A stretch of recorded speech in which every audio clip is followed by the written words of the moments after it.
When you get left on red for days by someone who's broken up with you and their neglect is causing you pain, you begin to try to make yourself feel okay again by asking the person who is blowing you off if they are okay. It's not your fault.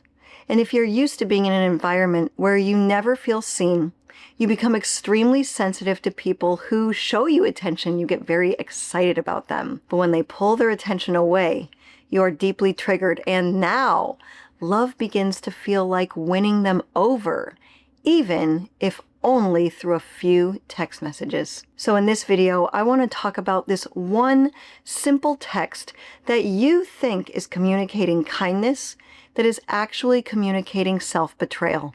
I want to talk about why this text happens and why you are never going to send this text ever again. I'd like to take a moment to introduce myself.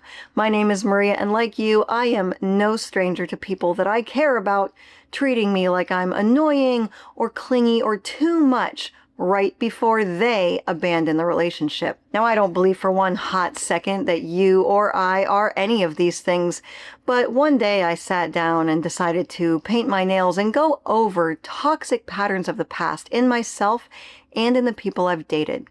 And I've come to the conclusion that I believe because of our past traumatic experiences, we're drawn to people with some pretty emotionally unavailable character traits. Now, the biggest problem is your ex doesn't reply and you keep texting. And what we're doing is we're essentially beginning to breadcrumb our ex because we're trying to bring back the exchange.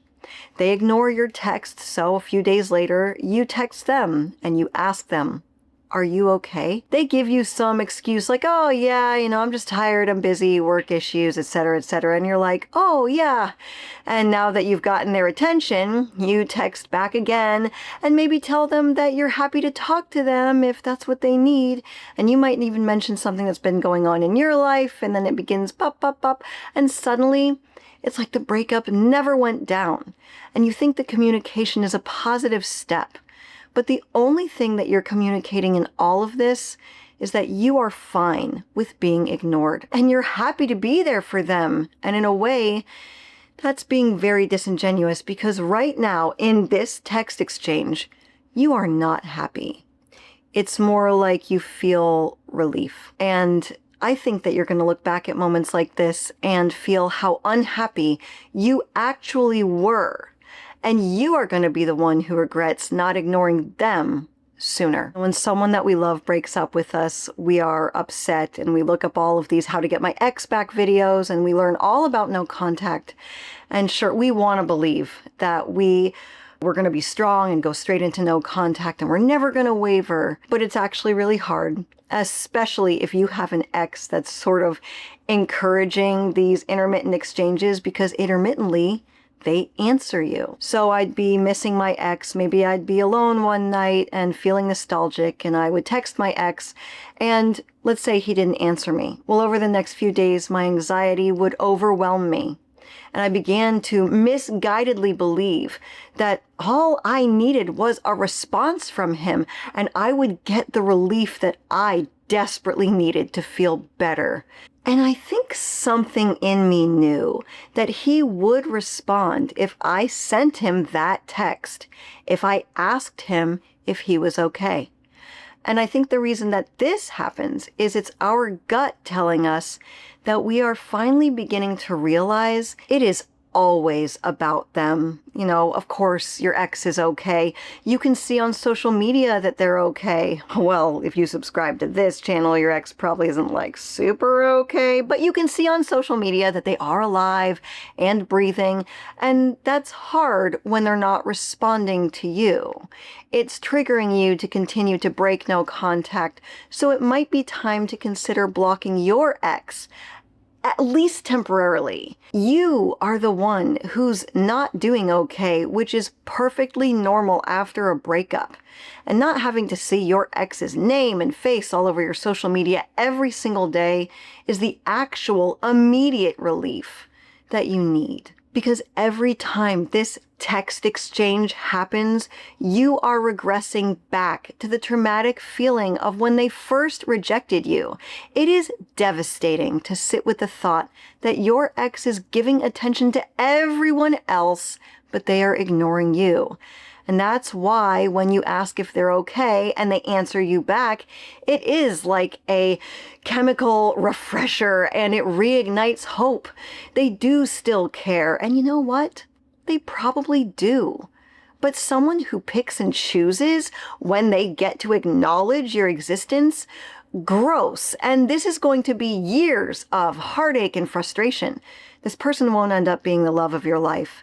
And if you continue to push to keep the connection going, well, they could become your ex-wife, or they could become the bad guy. And like any other good criminal, if they continue to get away with bad behavior, they aren't going to stop. And here's the scary part. If you don't break this pattern now, you will send these same, "Are you okay?" text messages to the person that you begin dating next time when they go cold too. Because remaining in contact with people like your ex, who only acknowledge your existence intermittently, this will train you to anxiously fill in gaps and double text people that you start to feel are pulling away, and you might not really accurately be able to gauge whether or not someone's actually pulling away. Your nervous system is super sensitive to the pain of rejection right now, and you might not even know that a more secure person probably isn't going to text you updates about their life all day long, every single day. They just don't. But the good news is you don't have to allow your past mistakes to define you. And today is a perfect opportunity to reintroduce yourself into the world as a centered person, the person you always wanted to be. And you've been through a lot. You have this strength inside of you. And this strength will have you looking pretty darn good to potential healthy partners. But welcome to the other half, where we know attraction is not just about looks. Because when we chase people through texting who are ignoring us, we are communicating that our self-esteem isn't all there. And people become put off by energy that will put up with anything because we don't have any requirements for how we expect to be treated. Only an unhealthy person looking to exploit you would be happy to find out that you are someone that they can openly be mean to without any consequences. They either relish in your pain or they simply don't care how you feel. But people who care about you, they don't want to see you in distress because it makes them uncomfortable. They don't cause harm to you on purpose. And if they do accidentally hurt your feelings, because we're all human, it's going to happen, they feel bad about it. They don't ignore you to the point where your anxiety is so high that you are asking them if they are okay. That's not okay. And now you know that's not okay. But did they ever show you signs in the beginning that they were a flight risk? Well, watch this video here to find out the biggest sign that they're about to leave your text on red.